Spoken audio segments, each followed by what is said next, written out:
지난 시간에는 기본힘에 대해서 배웠고 기본힘 중에서 만유인력과 전기력에 대해서 배웠습니다. 기본힘이라는 것이 무엇이었습니까? 접촉하지도 않은 두 물체 사이에 힘 작용하는 것이었습니다. 이렇게 접촉하지도 않은 두 물체 사이에 힘이 작용하려면 왜 작용하느냐? 그것도 여러 종류의 힘이 있었죠. 그때 그 물체가 가지고 있는, 원래부터 가지고 있는 고유한 성질 때문에 작용한다. 그리고 만유인력을 작용하게 하는 성질이 무엇이라고 했습니까? 질량이라고 했죠.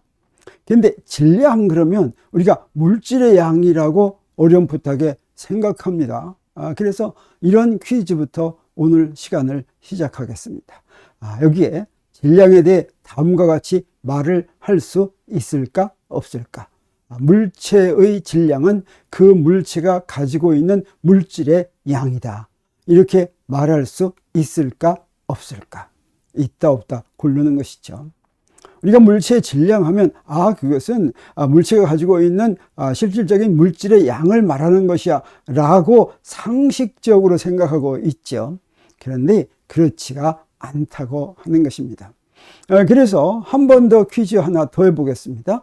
다음 여기에 나오는 것 중에서 단위가 두 가지가 있는데, 물질의 양이 얼마나 많은지를 표현한 단위하고 질량이 얼마나 큰지를 표현한 단위를 제대로 쓴 것을 고르라. 그래서 물질의 양의 단위하고 질량의 단위가 있을 때 두 가지 중에서 어떤 것에 속하는지 하는 거죠. 이 둘을 다 킬로그램으로 표시한다. 질량의 단위는 몰로 표시한다. 아니면 둘을 다 몰로 표시한다. 몰이라는 단위하고 킬로그램이라고 하는 단위는 둘 다 우리 기본 단위 7가지 중에 속하는 것입니다. 그랬을 때 기본 단위 7가지 중에서 질량의 단위는 무엇이었냐면 킬로그램이었고, 몰이라고 하는 것은 물질의 양을 나타내는 단위였습니다. 이 둘이 어떻게 구분이 되는지 오늘 확실히 알고 넘어가는 게 좋겠습니다. 근데 그보다 먼저 질량이라고 하는 걸 도대체 어떻게 할 수가 있느냐? 우리 물리량이 있으면 그 물리량을 정의를 해야 되죠. 우리 질량을 정의할 때 어떻게 정의하느냐? 질량을 정의할 때 질량을 물질의 양이라고 얘기하지 않는 이유는, 물체의 질량이 물질의 양이라고 한다면 그 물질의 양을 어떻게 정할지 정하는 정의가 분명해지지 않습니다. 사실 우리가 물리에서 이용하는 질량을 정의하는 데는 두 가지 방법이 있습니다. 그 두 가지가 전혀 관계없는 독립된 방법이에요. 예를 들어서 똑같은 질량을 정의하는 두 가지 방법이다라고 한다면 둘 사이에 무슨 관계가 있어야 되겠죠. 그런데 이건 그렇지 않고 서로 독립된 방법이기 때문에 두 가지 방법으로 정의한 질량이 같은 질량이라고 얘기하는지 아닌지 확신할 수가 없는 거죠. 그래서 사실은 그것을 알게 된 다음부터 질량에도 두 가지 이름을 붙입니다. 한 가지는 바로 무엇이냐면 관성질량이라고 하는 것이에요. 그래서 여기다 첨자로 구분을 했습니다. 관성질량은 영어로는 inertial mass인데, 이걸 구분하기 위해서 I라는 첨자를 붙였습니다. 자, 이 관성질량은 어떻게 정의가 되냐면 뉴턴의 운동법칙으로 정의한다라고 하는 것입니다. 이 법칙을 이용해서 이제 질량을 정의하는데, 그러면 이 법칙에서의 질량은 어떤 의미를 가지고 있느냐면 물체가 지닌 관성의 정도를 알려주는 척도라는 그런 의미를 가지고 있습니다.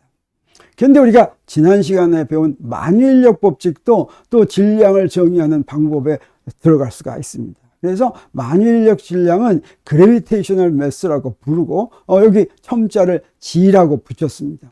이건 뉴턴의 만유인력 법칙에서 정의되는데, 뉴턴의 만유인력 법칙은 이렇게 안 생겼잖아요. 그런데 이것도 뉴턴의 만유인력 법칙을 지상에 있는 물체에다가 적용하는, 근사적으로 적용하는 식이라고 그랬죠. 그래서 이 식도 뉴턴의 만유인력 법칙이나 마찬가지입니다. 그래서 이 식으로 정한 이 중력 질량 mg는 무엇을 의미하냐면 바로 만유인력의 원인이 된다. 그래서 이 중력 질량이 2배가 되면 어떻게 됩니까? 그러면 만유인력도 2배를 받게 된다라고 하는 것이죠. 그러면 관성질량, 이런 식으로 표현한 관성질량은 뉴턴의 운동법칙으로 질량이 정의된다라고 하는 얘기는 이 뉴턴의 운동법칙을 이용해서 질량을 측정할 수가 있다는 뜻이 되겠습니다. 그래서 관성이라고 부르는 이유는 바로 뭐냐면, 관성이란, 여기 관하면 습관할 때 관자죠. 관습할 때 관자지요. 이거는 어떻게 변하지 않게 갖고 있는 성질, 자기가 그 성질을 그대로 유지하는 것인데, 물리에서 그대로 유지하는 건 뭐냐면 운동 상태입니다. 운동 상태는 바로 속도를 얘기하는 것이고, 그래서 물리에서 관성이라고 한다면 자신의 속도를 그대로 유지하려는 물체의 성질이다, 이렇게 얘기할 수가 있겠어요. 관성이 큰 물체는 자기의 속도를 바꾸기가 힘듭니다. 속도 바꾸려면 어떻게 해야 됩니까? 힘작용해야 되죠. 근데 관성이 크면, 이 관성이 바로 질량이 대표하는데, 질량이 크면 속도를 바꿔주려면 큰 힘을 작용해야 된다고 하는 거죠. 그래서 우리가 물체한테 이렇게 힘을 작용했더니 가속도 A가 생겼다고 하겠습니다. 그러면 이 뉴턴의 운동 법칙으로부터 우리 뭘 구할 수가 있냐면 이렇게 구할 수가 있어요. 그래서 여기서 내가 작용한 힘을 알고 가속도를 측정할 것 같으면 그것의 B로 관성 질량을 이렇게 알아낼 수가 있다고 하는 것이죠. 그래서 물체에 작용하는 알짜 힘과 물체의 가속도를 측정하면 물체의 관성 질량을 구할 수 있다, 이렇게 얘기할 수가 있겠습니다. 만유인력에 대해서는 우리가 지난 시간에 중력과 만유인력을 어떻게 구분하는지를 배웠습니다. 만유인력이라고 얘기하면, 또는 만유인력 법칙이라고 얘기하면 무엇을 강조하냐면 이렇게 거리의 제곱에 반비례하는 힘이다 라고 하는 것을 강조하는 것이었죠. 그리고 이것을 지상에서 중력이라고 한다면, 근사적으로 지상에서 움직이는 물체는 이 반지름이 지구와 사이의 지구와 지구 중심과 물체까지의 거리가 거의 변하지 않는다고 생각하고, 이 힘은 그래서 어떻게 얘기하는 것입니까? 물체가 이동하더라도 힘이 변하지 않고 일정할 때 이렇게 작용하는 힘을 중력이다, 이렇게 얘기한다고 했는데, 이 두 개를 우리가 영어로 쓸 때는 만유인력을 뭐라고 부르냐면 그래비테이셔널 포스라고 부르는데, 중력도 영어로 쓸 때는 그래비테이셔널 포스입니다. 그래서 영어로는 만유인력이나 중력이 구분되지 않습니다. 그래비테이셔널 포스, 또는 그냥 우리가 지난 시간에 한 것처럼 그래비티 하더라도 그것은 만유인력과 중력을 다 얘기하는 것입니다. 다시 말하면 질량이 원인이 돼서 작용하는 힘은 그래비테이셔널 포스라고 부르고, 여기에 우리가 중력이라고 부르는, 다시 말하면 지상에서의 물체에 작용하는 지구가 잡아다니는 중력은 영어로는 뭐라고 부르냐면 웨이트라고 부르는데, 이 웨이트를 우리는 어떻게 번역합니까? 무게라고 번역을 하죠. 그러면 중력 질량은 우리가 뉴턴의 만유인력 법칙으로 측정해서 중력 질량을 알아낼 수가 있는데, 예를 들어서 이렇게 저울에다가 물체를 올려놓는다라고 하는 것은 바로 만유인력 법칙을 이용해서 무게를 질량을 측정하는 것이나 마찬가지가 되겠습니다. 여기 뉴턴의 만유인력 법칙을 어떻게 한다고 그랬습니까? 지상에 있는 물체는 거리의 반지름을 여기 그 물체 지구 중심과 물체 사이의 거리라고 집어넣을 것 같으면, 여기에 중력 가속도 G가 바로 R 제곱분의 GM, 다시 말하면 만유인력 상수 곱하기 지구 질량이 된다고 했죠. 여기서부터 우리 중력 질량을 이렇게 중력 가속도분의 여기 저울에 올려놓은 물체의 무게, 이렇게 할 수가 있겠죠. 그래서 중력 가속도는 우리가 여기서 계산을 해서 이렇게 된다고 하는 거 우리가 지난 시간에 배웠습니다. 무게를 측정할 것 같으면 그것을 중력 가속도로 나눠 가지고 중력 질량을 이제 구할 수가 있다고 하는 것이죠. 자, 그러면 원자의 질량은 우리 어떻게 구할까? 원자의 질량은 가만 봤더니 원자의 질량이 그 원자를 구성하는 구성 입자들의 질량과 같지가 않습니다. 원자는 이제 우리가 어떻다는 걸 알고 있습니까? 원자 속에는 원자핵이 들어있고 그 주위에 전자가 들어있다고 그랬죠. 그래서 원자의 질량은 원자핵의 질량에다가 전자의 질량을 더한 것과 같으면 좋겠는데 그렇지가 않습니다. 원자의 질량은 원자의 질량과 전자의 질량을 합한 것보다 좀 작아요. 얼마만큼 작냐면 원자핵과 전자의 결합 에너지만큼 작다, 우리 이렇게 얘기합니다. 왜 그러냐면 이 원자핵과 전자를 다 떼어 놓으려면 일을 해줘야 되는데 그 한 일만큼 질량이 증가합니다. 그래서 이만큼은 더 작다. 원자의 질량이 그 구성 입자의 질량과 같습니다. 원자만 그러는 것이 아니라 모든 것이 어떤 물체들을 합해 가지고 새로운 물체가 만들어지면 새로운 물체의 질량은 각각 부분의 질량과 똑같은 것이 아니라 거기에 결합 에너지를 뺀 것과 같다고 얘기할 수가 있습니다. 그래서 이 원자핵의 질량하고 원자핵의 이제 질량이 큰데 이게 원자의 질량과 같다고 얘기할 수가 없습니다. 또 원자핵의 질량은 원자핵 속에 양성자와 중성자가 들어있죠. 그것을 핵자라고 얘기하는데 핵자의 질량과 같지가 않습니다. 이 핵자들을 전부 멀리 떼어내는 데 필요한 에너지를 핵자들의 결합 에너지라고 하는데 그걸 뺀 것만큼 같습니다. 그래서 원자 핵의 질량은 핵자 하나하나, 양성자, 중성자 이것들을 다 더한 질량과 같지가 않습니다. 그래서 우리가 원자의 질량이라고 흔히 알고 있는 걸 뭐라고 부르냐면 원자량이라고 부르는데 원자량은 이런 식입니다. 그래서 우리 원자번호 작은 것들을 갖다 원자량을 이렇게 썼는데 원자량은 똑 떨어지는 수가 아니죠. 그래서 이렇게 똑 떨어지는 수를 질량이라고 하는데 도대체 그러면 이런 원자량은 우리가 원소의 주기율표 볼 것 같으면 거기에 원자량이 나와 있습니다. 각 원소의 원자량은 이렇게 복잡하게 표시되어 있는데 이 원자량이 무엇일지 좀 궁금하죠. 자, 원자량을 어떻게 구했는지 우리 보겠습니다. 기준이 바로 무엇이냐면 그 기준이 원자 질량 단위라고 하는 걸 먼저 정의합니다. 원자 질량 단위 Atomic Mass Unit, 그래서 AMU 이렇게 부르기도 하고 그냥 U라는 글자로 씁니다. 1U는 질량으로 표시하면 킬로그램으로 표시하면 얼마와 같으냐면 이것은 질량수가 12인 탄소 원자인데 그 탄소 원자의 질량인데 이건 어떤 탄소 원자냐면 원자 핵 속에 양성자가 6개 있고 중성자가 6개 있는 그게 바로 그 탄소 12입니다. 그래서 카본 12.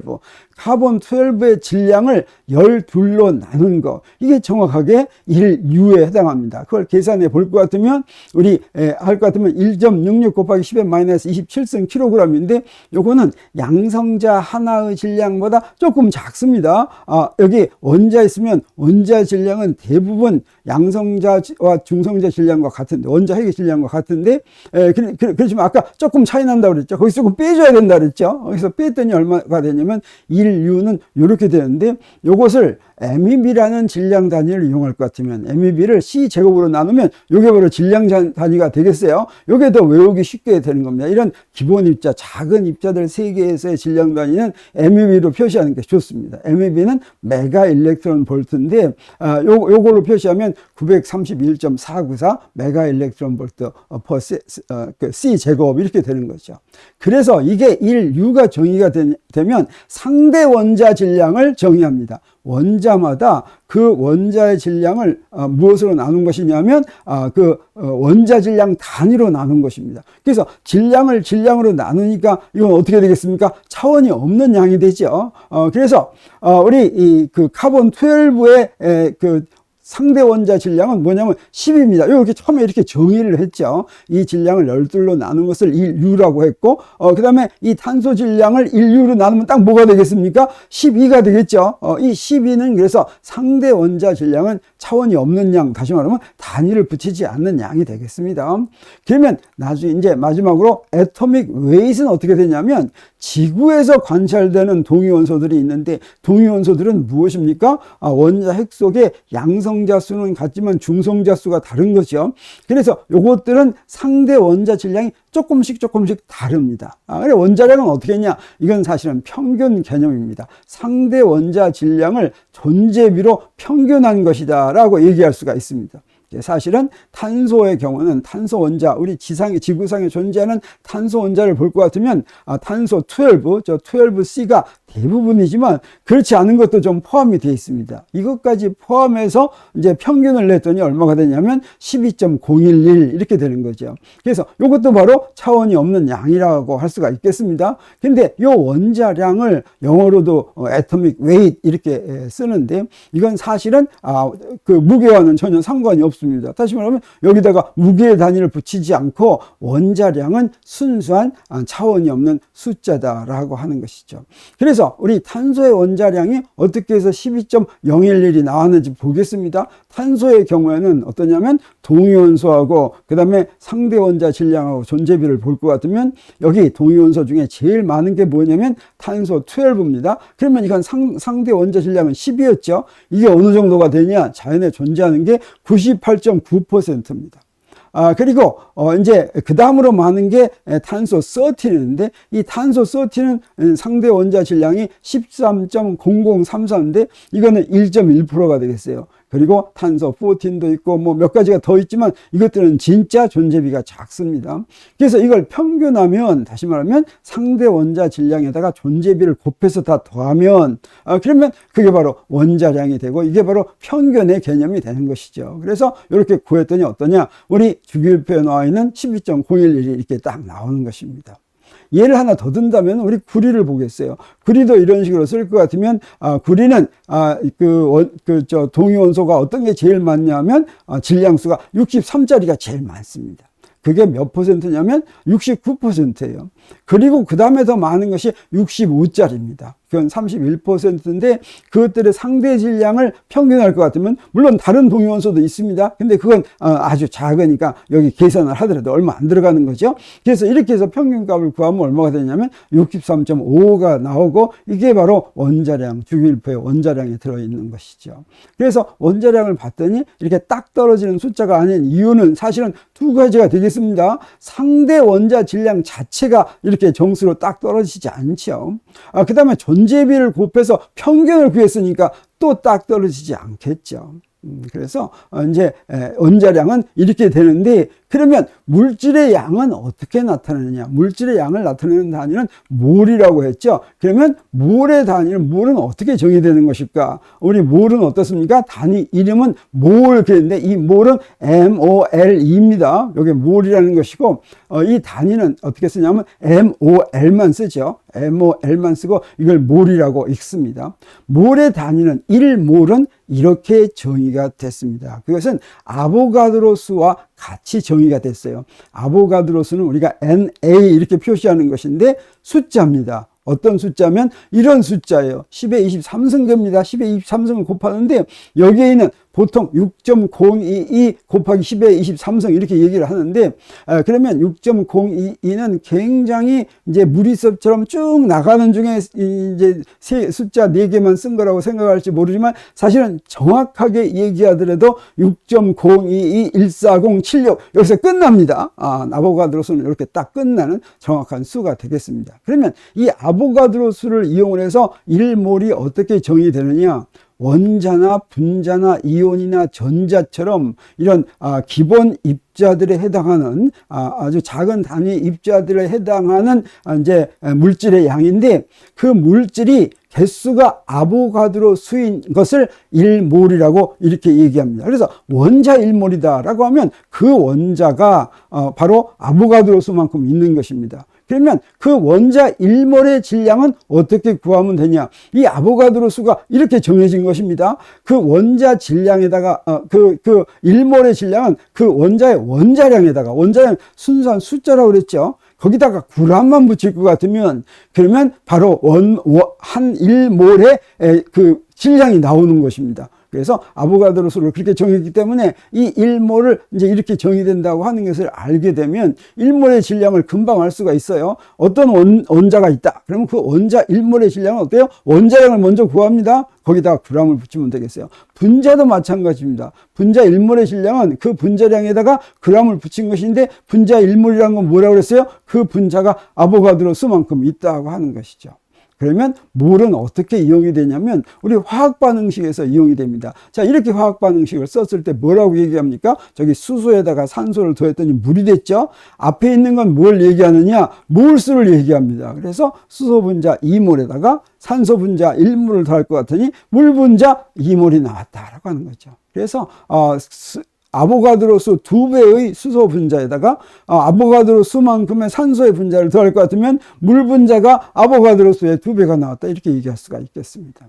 이거 화학에서, 화학 반응에서 이 몰이 나오고 이 몰이 물리에서도 나오는 경우가 있습니다. 우리가 앞으로 이제 배우겠지만 이상기체의 상태 방정식을 이렇게 두 가지로 쓸 수가 있습니다. PV는 NKBT라고도 쓸 수 있고 NRT라고도 쓸 수가 있는데 이때 이 라지 N은 부피 V 속에 들어있는 그 기체 분자의 개수입니다. 근데 그 기체 분자의 개수는 알기가 힘들겠죠.